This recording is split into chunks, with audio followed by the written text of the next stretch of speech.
like the Israelites. They're very intellectual. And Allah says their hearts became hard. By the way, when you say the hearts became hard, that means the brain's working really well, but the heart's not working anymore. So the emotional was gone. But they're very philosophically minded and very legally minded and very theologically smart, etc., etc. Ahbar, volumes and volumes of books. So the intellectual remained and the spiritual was gone. On the flip side, you got the Christians, right, who killed the intellectual and held on to the spiritual. And that's another problem. Now they're dictated by their feelings, their connection. What happens to Muslims? We can fall into either the intellectual or the spiritual. Some of you are overly fiqhified, or you're overly aqidalized. And guess what? You're overly what? Intellectual. You're intellectual. You're constantly discussing the Athari versus the Ash'ari versus the Maturidi versus the, the Mu'tazili. You're discussing the atheist arguments. You're discussing the rational arguments, scientific, intellectual, right? And then what that does is then your emotional disconnect starts happening because it's just a subject. Human beings cannot actually be driven entirely just by emotional things. On the flip side, some of you say, you know what, that's it. I don't want to do this intellectual stuff. Like the Sufi poet in Urdu says, Ik alif tanu darkar. You just just remember Allah, that's it. I just need to do dhikr. And then you're like, the dhikr gives me this feeling that none of this intellectual stuff can ever give me. So I'm going to do more and more dhikr, and I'm going to dhikrify and dhikrify. And then you're like, I need to get a stronger feeling because the feeling's not strong enough. So I need to come up with some extracurricular dhikr activities.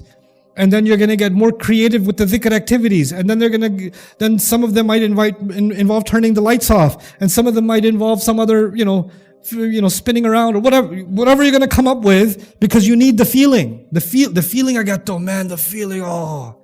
But guess what happened? Now some of the things you're doing are highly unintellectual. They're violation of the intellect, right? So the two extremes can exist in Judaism and Christianity. The two extremes can very much exist within Muslim civilization. They in fact do exist. And what does the Quran do? The Quran is making the call that if you come back to tadabbur on the Quran, if you become people of the Quran at the core, then you will never let go of the spiritual and you will never let go of the intellectual. You will hold them in balance together. Like in Surah Ali Imran, الَّذِينَ يَذْكُرُونَ اللَّهَ قِيَامًا وَقُعُودًا وَعَلَى جُنُوبِهِمْ وَيَتَفَكَّرُونَ فِي خَلْقِ السَّمَاوَاتِ وَالْأَرْضِ. They remember Allah, standing, sitting, and on their sides. Remembering Allah is spiritual.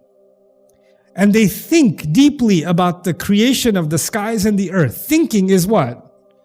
See, now that's the lethal combination. A spiritual thinker. The spiritual thinker. That's what the Quran does.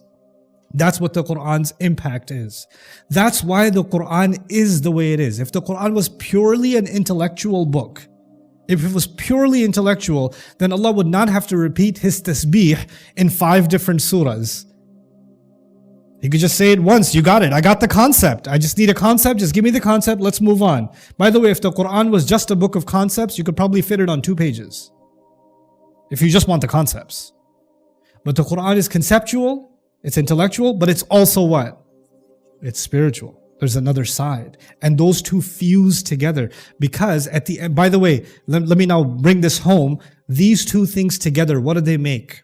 Let me tell you what they make. These two things together complete Iman. They complete Iman. They complete transformation. The Quran is a book of transformation. A human being will not be transformed just with information or just with emotion. They need both. And don't even think about your faith. Think about life. Think about life. What is it that you are driven to do? You're dying to do it. There's an emotional attachment to something. That's why you're working for it. There's a car you want. You're working overtime. You're saving up. Because you want that car. There's an emotional attachment, right? Or there's actually even an intellectual conviction. You're going to a lawyer. You're filling up this paperwork, because you're convinced this is what I'm going to get at the end of all of that effort. At the end of getting that case solved, at the end of solving this problem or whatever. Our behavior is driven by the intellectual and the emotional all the time. And when both of them are in right measure, then practically we are able to abide.